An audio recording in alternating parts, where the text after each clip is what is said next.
दोस्तों, ममता बनर्जी का टाइम अब बंगाल में खत्म हो चुका है और वहां पर राष्ट्रपति शासन लगाने की ओर बीजेपी ने कदम बढ़ाया है। इसी को देखते हुए जो वहां का गवर्नर था पहले उसे चेंज किया गया।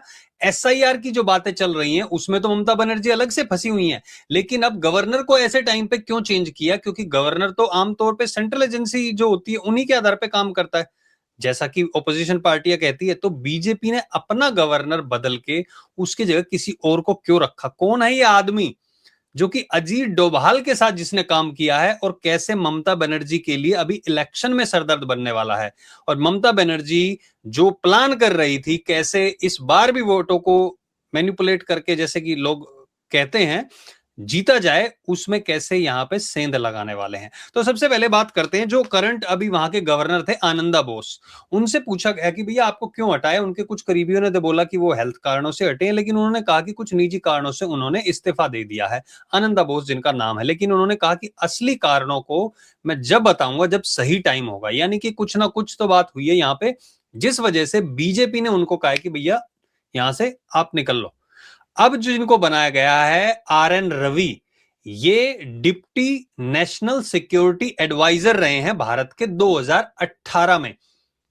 आप सोचिए, अजीत डोभाल जो पिछले 10 साल से ज्यादा से नेशनल सिक्योरिटी एडवाइजर हैं, उनके डिप्टी ऐसे काम करना तो ये आम आदमी तो होगा नहीं। इसने पहले भी डीएमके की भी नाक में दम रखा था, और बहुत सारी चीजें ऐसी हैं जहां पे भारत कैसे विकास करे, वो स्टेट कैसे विकास करे, उसके ऊपर भी काम किया है। अब इनको लाने का एक मुख्य कारण ये भी हो सकता है कि कैसे अगर यहाँ पे अभी राष्ट्रपति शासन लागू कर दिया तो चीजें कंट्रोल में आ जाएंगी सीधे सीधे गवर्नर के। और ये चुनाव से पहले क्यों होगा? देखो, चुनाव की अभी तक आधिकारिक तौर पर पुष्टि नहीं हुई है, लेकिन अभी 2-3 दिन में ही ऐसा लग रहा है कि जो इलेक्शन कमीशन है वो बता देगी भैया इलेक्शन कब होने हैं। मई में 2026 मई में कार्यकाल पूरा खत्म हो रहा है इस सरकार का, यानी कि ममता बनर्जी का। उससे पहले इलेक्शन होने चाहिए। अब इलेक्शन मार्च तो आ ही गया है, ऑलमोस्ट आधा हो गया है, तो अप्रैल का टाइम बचा है। अप्रैल में बताया जा रहा है कि 2 फेजेस में चुनाव हो सकते हैं, जो 12 और 16 को हो सकते हैं। ये खबरें आ रही हैं, लेकिन इसकी भी पुष्टि नहीं हुई है। उससे ठीक पहले सिर्फ यहीं पे नहीं किया है गवर्नर चेंज, 5 टोटल स्टेट्स में किया, जिसमें तेलंगाना, बिहार, और बिहार में तो आप सोचेंगे एक जो हमारे रिटायर्ड लेफ्टिनेंट हैं उनको बनाया गया है, वहां पे मेजर जो थे उनको बनाया गया। और वो जो लोग कहते हैं ना कि यार मुस्लिमों को नहीं रखते हैं, वो मुस्लिम है, उनको वहां पे बिहार में गवर्नर बनाया गया है। उसके बारे में भी हम बात करेंगे।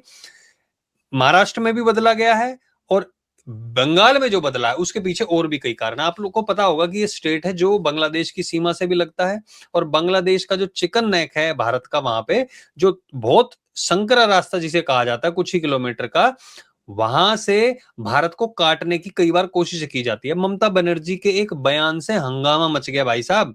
ममता बनर्जी का कहना है हम यहाँ पे हैं इसलिए आप लोग सुरक्षित है। एक कम्युनिटी अगर आपके आसपास आ गई तो आपको कुछ मिनटों में ही साफ कर देगी। किस कम्युनिटी की बात कर रही हैं ये, आप सोचिए। यानी कि इन्होंने तो बीजेपी को प्लेट पे रख के दे दिया है। अगर ये मुस्लिम कम्युनिटी की बात कर रही हैं तो भैया हिंदुओं को साफ साफ मैसेज यहां पे मिल ही गया है। और अगर ये कह रही हैं कि भाई हिंदू जो कम्युनिटी है वो अगर आसपास आ गई तो आपको निपटा देगी, यानी कि ये मुस्लिमों को कह रही है ताकि मुस्लिम वोट एक भी इधर उधर ना चला जाए। भैया मुस्लिम वोट तो इधर उधर एक वैसे भी नहीं जाना है, लेकिन एसआईआर जो की गई है उसमें 50 लाख से ज्यादा लोगों के नाम कट चुके हैं, और भी की जा रही है। और बताया ये गया है कि ये गवर्नर को हटाने के पीछे एसआईआर में डिले का भी बात बोली जा रही है। पता नहीं किस तरीके से इन्होंने, अगर इनका कोई हाथ था या डिले किया था, लेकिन ममता बनर्जी ने तो साफ साफ बोल दिया भाई हिंदुओं, बंगाल के हिंदुओं, अभी भी थोड़ी बहुत अगर आपके अंदर शर्म है तो समझ जाओ किसे वोट देना है अब की बार। ममता बनर्जी जिसने वो मना कर दिया था जमीन देने को हमारे बीएसएफ को, बीएसएफ ने कहा यहाँ पे हमें एक्स्ट्रा जमीन चाहिए ताकि हमें तारे वगैरह लगा सके और बाउंड्री को सिक्योर कर सके। मना कर दिया ममता बनर्जी ने, अभी नहीं दे सकते हम।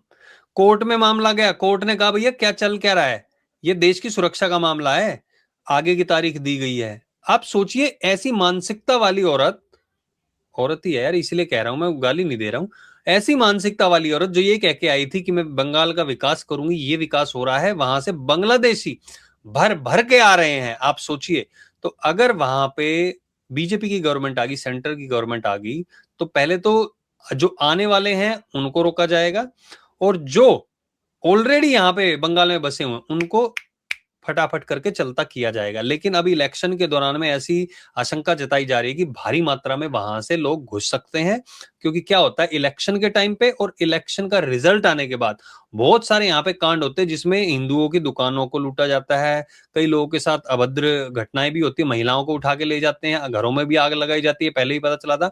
और तो और जो ईवीएम की मशीन है वो भी उठा के ले जा सकते हैं, ये आशंका जताई जा रही है। भारी पुलिस बल और बीएसएफ का वो तैनात किया गया था, पुलिस बल तो खैर इन्हीं की सरकार का है, बीएसएफ तैनात की गई थी, कई टुकड़ियां एक्स्ट्रा मंगाई गई थी, इसलिए वहां पे बीजेपी की 80 सीटें आई थी लास्ट टाइम। लेकिन 80 से काम नहीं चलने वाला, अगर बीजेपी को वहां जीतना है तो 160 कम से कम सीटें लानी होगी और प्रचंड बहुमत के साथ वहां पे जीतना होगा, ये उनको भी पता है। अमित शाह ने पहले ही ऐलान कर दिया कि भाई इस बार हम कोई कसर छोड़ेंगे नहीं, यानी कि ममता बनर्जी को भी पता है पिछली बार जो टांग टूटी थी और प्लास्टर का वो बहाना लेके वो बैठी हुई थी, बहाना मैं इसलिए कह रहा हूँ कि इलेक्शन में जोड़ दिया था ना, वो टूटी होगी, भाई मैं ये नहीं कह रहा नहीं टूटी होगी, लेकिन वो इलेक्शन में जोड़ के जहां पे सिंपैथी बटोरी थी, इस बार बंगाल के लोगों को वहां पे तैयार रहना पड़ेगा। और जो फेक वोटें कट चुकी हैं उसके ऊपर तो ममता बनर्जी दिल्ली भी आ गई थी अपना केस लड़ने के लिए, कह रही है कि भैया यहाँ से वो किया जा रहा है, लोगों को वोटें काटी जा रही है। तो कोर्ट ने भी कहा एक बात बताइए, हम कह रहे हैं कि वहां पे और अधिकारी दो, तो आप अधिकारी नहीं दे रहे, आप इसको डिले कर रहे हैं।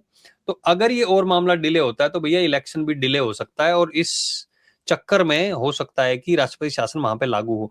एक तरीके से बीजेपी भी ये चाहेगी अगर मई तक इलेक्शन नहीं हुआ तो वहां पे ऑब्वियसली अपने ऑटोमेटिकली राष्ट्रपति शासन लागू हो जाएगा, क्योंकि उनका कार्यकाल खत्म हो चुका होगा। उस कंडीशन में पुलिस सब कुछ गवर्नर के कंट्रोल में रहेगी।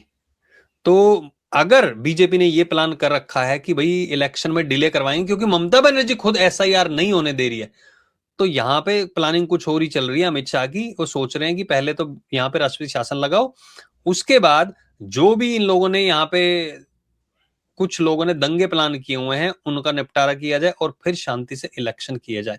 अब कोई बड़ी बात नहीं है अगर अभी इलेक्शन पोस्टपोन कर दिया जाए, मैं इसलिए आपको कह रहा हूं ये वीडियो हर हिंदू तक जानी चाहिए, मुसलमान तक भी जानी चाहिए, सिख ईसाई सब तक जानी चाहिए, जो भी बंगाल में रह रहा, ताकि उनको पता चले कि ये टाइम आ गया है फैसला लेने का, आप किसके साथ खड़े हैं किसके अगेंस्ट खड़े हैं।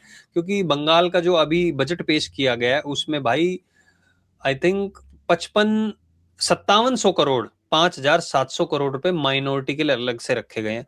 भाई जो इनका बंगाल का एक हिस्सा है ना, उसकी टोटल जो वो डेवलपमेंट के लिए है ना, इन्होंने 950 करोड़ के आसपास का रखा है, लेकिन माइनॉरिटी के लिए 5713 करोड़ आई थिंक उसका रखा हुआ है। जो यूनियन बजट है यानी कि जो पूरे देश का बजट है उसमें 3400 करोड़ है, सिर्फ बंगाल से 5700 करोड़ रखा हुआ है। आप सोचिए, तो ये जो इनको प्लीज करने की जो ममता बनर्जी की जो आदत है, अब की बार लगता है कि वहां की जनता कुछ अलग करेगी, क्योंकि वहां पे बाबरी मस्जिद बनाने के लिए भी कह रही है बंगाल में। इसलिए मैं आप लोगों से पूछना चाहूंगा कि प्लीज कमेंट सेक्शन में लिखिए आप लोग क्या सोचना है, इस बार ममता बनर्जी जानी चाहिए नहीं जानी चाहिए। इस वीडियो को सब लोगों के साथ शेयर जरूर कीजिए, आपके ऊपर मुझे पूरा विश्वास है कि ये वीडियो सब लोगों तक जाएगी, लोगों की आंखें खोले कि वहां पे हो क्या रहा है, कैसे लोगों को धमकियां दी जा रही हैं सीधी सीधी। ममता बनर्जी की वो ये वीडियो जो मैंने यहाँ पे साइड में लगाई हुई है, इसमें वो साफ यही बोलती नजर आ रही है कि भाई हम हैं इसलिए आप सुरक्षित हो, नहीं तो एक कम्युनिटी आएगी कुछ मिनटों में साफ कर देगी। तो प्लीज इस वीडियो को सब लोगों के साथ शेयर करें, कमेंट सेक्शन में विचार रखें। बहुत बहुत धन्यवाद देखने के लिए। जय हिंद जय भारत।